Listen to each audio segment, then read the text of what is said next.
Welcome back, guys. I'm here with my friends at the UTS rocketry team. Just kidding, I'm the only one here. No, we have Dean here helping us with the mechanical stuff. Tarun's behind the camera again. He'll be up on the screen sooner or later. Not really. So today we were just trying to get our CAN sniffer working, which basically uses a CAN bus to send heartbeats, which is like when this board is on, it will send a signal to this board, and this board has a ESP32 which has a Wi-Fi antenna, so we can expose a web app through ESP32. And Tarun wrote this really cool code, and right now you can see we have our flight computer plugged into it, and we're getting a live reading. So basically it's telling us that this board is powered on, so when it's on the rocket it will just be easier to tell if our boards are alive and running the way they're intended to. It's just an extra validation layer, especially because the flight computer is the only board that actually has LoRa on it. And so we didn't know why it wasn't working. On my footprint, on the schematic actually, so our CAN low lines are actually really close to this trace. And so when we soldered it, I believe the solder would go over and then it would connect to this pin 18, which is like a breakout pin. And for some reason, when we would touch that exact pin, it would work.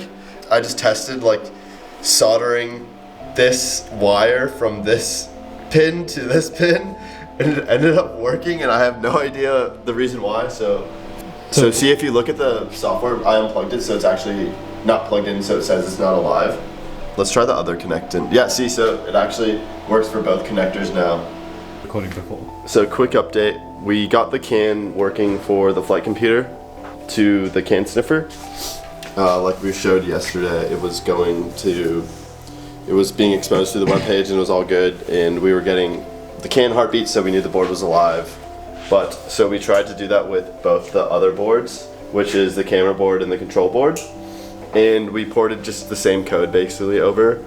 But we realized I didn't realize, it was Tarun that actually realized after a little trial and error, maybe like a couple hours, that the CAN RX and TX were swapped on the actual board.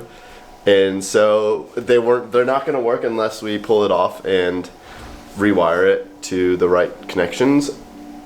So right now we have Oscar, he's fixing one of our extra boards.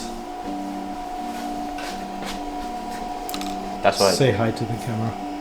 Yo, this is Solder Master, bro. Do you want to explain how we're going to be testing that now, after it's done?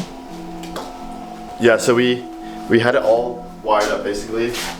It was working. This would be coming from the flight computer, and this would be going to the CAN sniffer right here. And so they're just daisy chained. So the flight computer was transmitting through the Kestrel board, but the Kestrel board was trying to transmit, but the line swapped, so it wasn't outputting anything, and that's what the error was. And so once we fix that, we should be able to get everything correct on the ESP32. So that one's not too flight critical because we don't need it to actually fly the rocket. It's just like an extra thing that we want to do.